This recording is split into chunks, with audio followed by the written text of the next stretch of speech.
bonjour Nathalie Azoulay, vous êtes romancière, vous êtes autrice de 12 ouvrages, dont Titus n'aimait pas Bérénice, paru chez POL et qui a reçu le prix Médicis en 2015. Et nous parlons aujourd'hui de votre roman Juvenia, qui est paru chez Stock au début du confinement, donc en mars 2020. C'est un roman court qui se présente comme on peut dire un conte satirique dont on ne sait pas vraiment en fait jusqu'à la fin si c'est une utopie ou une dystopie. Ça se passe dans la République féministe de Juvenia, qui est proche de la France, et où le Parlement décide de promulguer une loi qui interdit aux hommes de s'unir avec des femmes de plus de 20 ans leur cadette.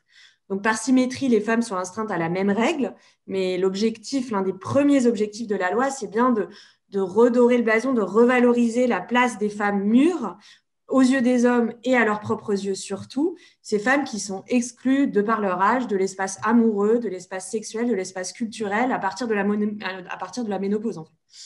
Donc c'est un coup de force, c'est vraiment un coup de force digne d'une dictature, ça entraîne une cohorte de mesures extrêmement répressives, les enfants sont séparés des parents, des camps de concentration, levée de bouclier de la part de certains hommes mûrs qui se prennent de plein fouet les conséquences de cette nouvelle loi et on suit les impacts de la loi à travers le destin de 4 personnages principaux auxquels on peut s'identifier, donc qui ont des aspirations, des profils plutôt classiques. Donc, c'est 2 femmes, disons, mûres, qui ont été justement abandonnées par leur mari pour des femmes plus jeunes. Donc, il s'agit de Laure, qui est professeure de lettres, et de Sabine, qui est pédiatre. On suit le destin de Pierre, qui est l'ex-mari de Laure et qui est amoureux de Juvenia. 4e profil, donc une jeune femme, une aspirante actrice et qui est avec Pierre en partie pour construire sa carrière, Pierre qui est metteur en scène. Donc, producteur de cinéma, voilà. Pardon. Donc déjà, moi j'ai beaucoup beaucoup aimé ce roman que j'ai lu d'une traite avec grand plaisir. Donc il m'a fait rire, qui m'a fait réfléchir, qui m'a fait rougir aussi, puisqu'il emprunte pas mal des codes de la littérature libertine. Voilà, j'en dis pas plus. Donc il y a aussi un vocabulaire assez cru, assez direct.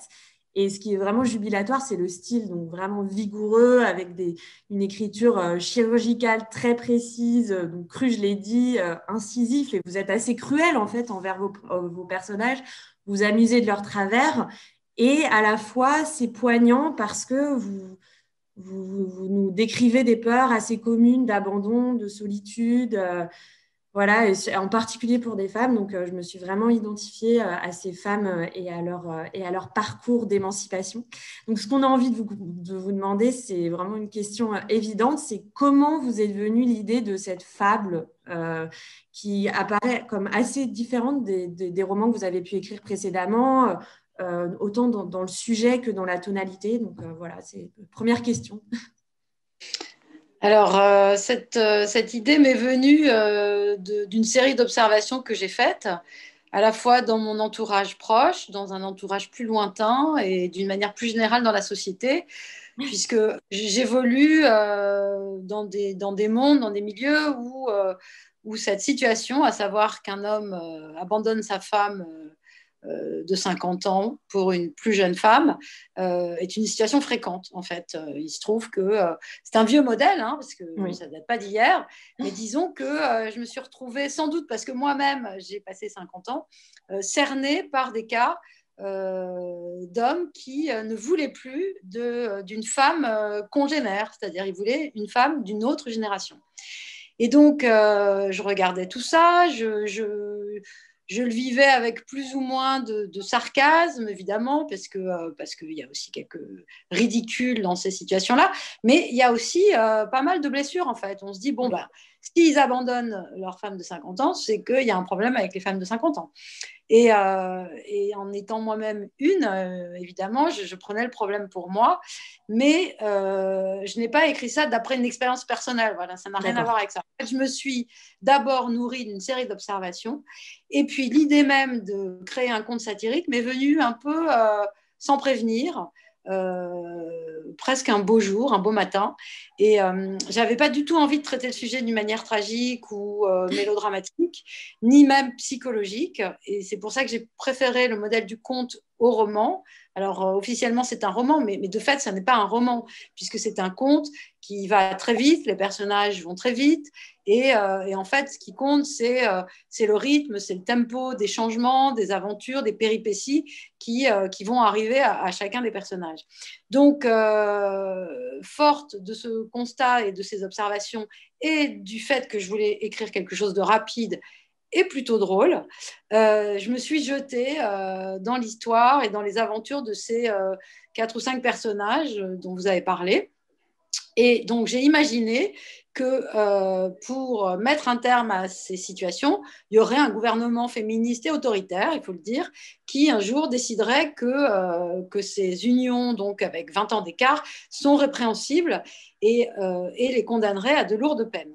Et voilà. Et à partir du moment où j'ai trouvé l'idée de la loi, en fait, tout s'est un peu enchaîné. C'est-à-dire que je me suis dit, bon, bah, je vais prendre des personnages qui sont à plusieurs endroits de la scène, hein, des hommes, des femmes, des jeunes, des vieux, et voir comment ça affecte leur existence du jour au lendemain, parce que c'est vraiment une question de jour au Ouais. lendemain. Oui, c'est Et un donc, coup je près les qui prends, tombe. voilà, donc je les prends un matin, et puis je vois sur une durée assez courte comment ils vont à la fois prendre la nouvelle, et en général, il y aura un premier temps de stupéfaction, voire un peu d'abattement, pour Oui, certains, les hommes, tandis que oui. de l'autre côté, voilà, certaines femmes, et les 2 femmes dont vous avez parlé, Laure et Sabine, vont, elles, avoir un moment de jubilation et de satisfaction, hein, avec un arrière-fond de vengeance. Mais entre ces 2 cas-là, il y a des cas intermédiaires, avec donc des jeunes femmes qui, elles, sont unies à des hommes plus vieux, qui vont devoir se réorganiser sous peine d'aller en prison. En fait, c'est ça ou la prison. C'est-à-dire, il faut vraiment changer son fusil d'épaule, sinon on risque gros. Et donc, j'ai suivi les réorganisations de chacun de ces personnages, qui sont des réorganisations à la fois négatives, mais pas seulement. Il y a des réorganisations très positives. Et en fait, ce qui m'a amusée, c'est d'imaginer à la fois des vengeances, mais aussi de nouveaux travers qui vont se créer de cette nouvelle situation. Et puis, surtout, et c'est le cœur du livre, cette espèce d'affolement amoureux sexuel qui va être de nouveau d'actualité pour les femmes qui n'avaient plus une vie comme ça à cause des situations précédentes. Voilà. Et c'est cet emballement en fait que j'ai voulu conduire et suivre jusqu'à un certain point. Et le rythme narratif sert parfaitement votre propos parce qu'on voit ce mouvement d'émancipation. On est vraiment happé par cette libération du corps, des aspirations, de la libido des personnages féminins, en particulier des personnages féminins voilà, mûrs qui ont dépassé 50 ans. Ce qui m'a frappé, et je reviens peut-être à ce que vous disiez au début, c'est qu'on voit que vos personnages féminins, ce sont des femmes fortes, ce sont des femmes volontaires qui ont construit une carrière, qui sont intelligentes, mais qui sont elles-mêmes victimes et victimes volontaires ou inconscientes du système de valeurs machistes, en fait, avec la dictature du corps, la dictature de la beauté, et qu'elles s'objectivent elles-mêmes. Donc, elles organisent toute leur vie. En tout cas, c'est surtout le cas de Laure autour du yoga, autour du culte du corps, en oubliant la libido, en oubliant d'être tournée vers l'autre qui est leur mari. Et c'est aussi une raison pour laquelle, oui, il y a l'aspect très important pour Pierre de trouver un corps frais, un corps jeune à côté de lui, mais il y a aussi le fait d'avoir été dépossédé de la personnalité de sa femme qui est tombée la victime ouais, de ces dictats, surtout de la minceur, tout ce qui concerne l'apparence, la beauté. Voilà, c'est Eh ça. oui, en fait, ces femmes, au lendemain de cette loi, elles se rendent compte qu'elles étaient dans une performance, surtout cette Oui. Laure, qui était dans une performance contre le temps, contre l'âge, et qui vraiment luttait, mais pied à pied et jour après jour, pour rester jeune, en fait. Pour Mm. rester jeune, mais elle restait en effet apparemment jeune, et physiquement très jeune, mais elle s'était fermée, en fait, à un certain nombre Ouais. de choses, à l'amour, à la sexualité, à la liberté, au plaisir, à une forme d'hédonisme. C'était des choses en fait auxquelles elle n'avait plus accès parce qu'elle était dans une discipline. Voilà. Et donc, au lendemain de la loi, cette discipline peut lâcher puisqu'elle n'a plus besoin de faire autant d'efforts pour disons, aspirer à ce qui autrefois lui revenait, mais au prix de tout ça. Donc là, comme la loi rétablit les équilibres et comme de toute façon son mari va être démis de sa belle et qu'elle, elle va pouvoir retrouver un homme de son âge, a priori, ou en tout cas officiellement, elle va lâcher, c'est-à-dire qu'elle va cesser cette discipline physique ahurissante, elle va s'autoriser à boire davantage, à prendre quelques kilos, à manger du sucre, enfin voilà, toutes ces choses qu'elle se refusait vont la remettre sur un chemin qui va être un chemin de plaisir et où là, elle va renouer avec aussi la sexualité, l'amour, la rencontre, enfin voilà, tout ce qu'elle ne connaissait plus. Donc c'est vrai que cette loi rétablit un équilibre et finalement la sert, mais, et c'est là où c'est aussi le souci que j'avais, c'est de voir comment la loi dessert d'autres personnages, comment elle enlève à ceux à qui elle donne, enfin voilà, comment il y a un jeu d'équilibre entre tout ce qui est donné et enlevé. Mais en fait, et là je tiens à le dire, c'est à la fois montrer que certaines femmes sont victimes de certaines situations, mais les victimes ne sont pas longtemps victimes, en fait, dans le livre. C'est-à-dire que ces femmes se réorganisent avec une telle volonté, avec un tel entrain, avec une telle confiance, finalement, qu'elles quittent leur statut de victime assez vite. Et elles font aussi, comme on vient de le dire, leur autocritique, c'est-à-dire que, voilà, alors, ça n'était pas de leur faute, hein, si elles étaient dans la performance de la jeunesse, comme vous le disiez, des dictates, et elles y répondaient, et il y avait une aliénation de toute façon qui venait de plus haut. Mais à partir du moment où elles pactisaient avec ces aliénations, elles avaient une part de responsabilité dans la situation. Donc, ce roman et ce conte, plutôt, veut analyser la part des responsabilités de chacun, en fait, et ne pas charger une seule sorte de personne ou de personnalité ou de personnage. Il n'y a pas uniquement l'homme mur qui est le grand coupable, en fait. Il y a des culpabilités qui sont à plusieurs étages. Et c'était aussi ça qui m'amusait. Tentation d'en faire, de faire de ces hommes mûrs, surtout ceux qui lèvent le bouclier, quoi, qui s'arc-boutent vraiment contre la loi, qui mènent des campagnes de dénigrement, etc. Et on a la tentation de les haïr, et en fait, on voit qu'il y a une convergence vers quelque chose de très, ouais, d'émancipateur pour tout le monde, de reconquête pour tout le monde. Et c'est ça qui est intéressant, je trouve.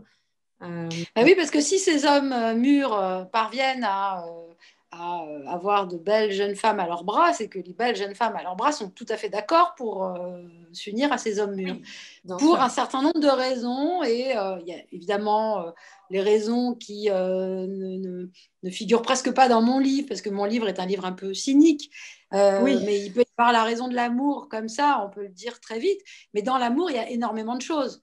Et il peut y avoir des intérêts et de carrière et de société et d'ambition, etc. Donc, en fait, les jeunes femmes que moi je regarde, et qui sont par exemple cette Juvena qui a une trentaine d'années et qui est une actrice qui aspire à devenir une grande actrice, elle a sa part aussi. C'est-à-dire que j'examine en fait le deal qu'il peut y avoir dans une union entre un homme de 50 ans et une jeune femme de 30 ans. Et la faute n'est pas que d'un seul côté. non, non, c'est certain.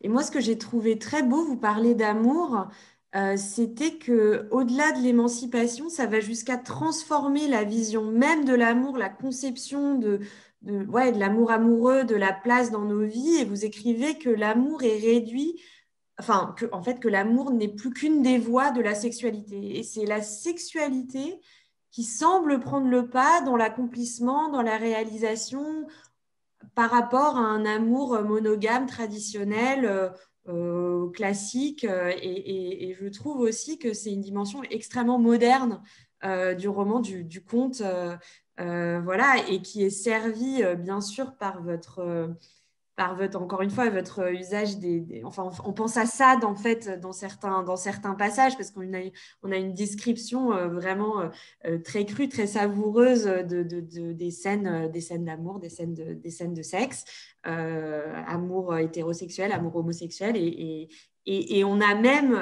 Laure, qui est professeure de littérature du 18e, donc vraiment littérature libertine, et qui elle-même semble assumer de plus en plus le côté libertin, libérer son langage, user de la contrepétrie. Enfin, c'est vraiment, c'est très, très drôle oui, c'est assez savoureux. Oui, c'est vrai que je me suis amusée à construire ce personnage de Laure qui conjugue à la fois l'esprit du 18e, l'esprit libertin, la philosophie satirique et qui joue beaucoup avec le langage, et puis cette revanche qu'elle prend sur la société, si bien qu'au moment où elle lâche cette discipline qui finalement la sclérosait un peu avant la loi, en fait, elle retrouve aussi un plaisir de la langue qui s'était Oui, lui-même un peu sclérosé, et tout lâche, et tout s'affole, et tout s'emballe. Et finalement, il y a une espèce de vertige comme ça qui gagne le personnage, mais qui l'entraîne sur des chemins qu'elle ne connaissait pas oui. et vers des expériences sexuelles qu'elle n'avait jamais eues et qui vont finalement la satisfaire. Mais voilà, c'est une espèce d'exploration qui est Mm. possible parce qu'il y a une confiance retrouvée au départ. Ouais, on sent oui, elle est dans l'exploration presque adolescente et à la fois avec toute l'expérience de la femme mûre qui a souffert, qui a été bafouée. Enfin, donc il y a Mm. énormément d'ingrédients dans cette reconquête à elle. Et c'est vrai que on a un peu envie de vous demander euh, la morale du conte, en fait. C'est quoi la voie de sortie de crise? Est-ce que c'est comme Juvénile, enfin, voilà, je ne vais pas donner la fin du livre, ce serait bête, mais vous proposez plusieurs solutions, en fait, plusieurs solutions de rééquilibrage. Je ne sais pas si c'est des solutions ou simplement des esquisses de ce qui peut exister, de ce qui peut exister en termes de justement rebalance, de balance entre les sexes, voilà, de remettre un peu d'équilibre dans cette mécanique dont on a l'impression qu'avec le jeunisme, elle est devenue folle Mm. et qu'elle laisse beaucoup de victimes derrière elle. Mais en fait, je ne sais pas, je ne propose pas une seule sortie de crise. Ce que je sais, c'est qu'il y a une ligne qui, elle, ne change pas dans le roman, c'est que les femmes doivent être ambitieuses. Qu'elles soient vieilles ou jeunes, elles doivent compter sur elles-mêmes et ne pas compter sur leurs aînés pour faire leur chemin. Alors vous me direz, parfois c'est difficile et ça aide de profiter de l'expérience de celui qui vous précède. Mais en l'occurrence, dans ce livre, ce que je n'arrête pas de glisser entre les lignes, c'est que si les jeunes femmes prennent les hommes de leurs aînés, en fait, dans 20 ans, c'est elles qui seront des aînés, qui seront flouées. Donc, en fait, il Oui, faudrait encourager cette solidarité entre femmes et dire aux jeunes femmes de 25-30 ans, mais débrouillez-vous avec votre âge et avec des hommes de votre âge, et vous avez tout ce qu'il faut pour y arriver toute seule.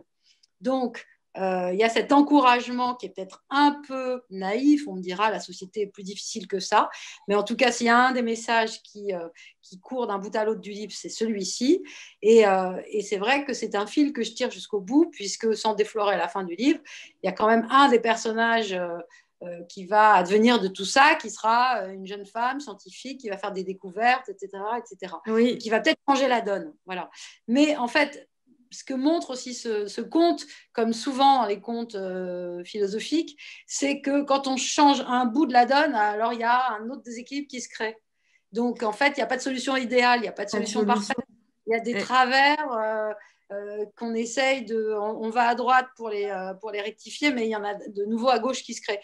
Donc finalement, ces déséquilibres sont des équilibres très très délicats qui tiennent à un fil. Et c'est pour ça que c'est difficile d'avoir une morale en bonne et due forme. Je ne peux pas dire que ce conte a une morale en bonne et due forme, mais la seule morale qu'il y aurait à envisager, ce serait celle de l'ambition des femmes. ouais, c'est un message très fort et particulièrement actuel. Donc bah, merci beaucoup, Nathalie Azoulay, d'avoir Merci à vous. à ces questions. Et voilà, courez acheter Juvenia, qui est extrêmement réussi et un très, très beau moment de lecture. Merci. Au revoir.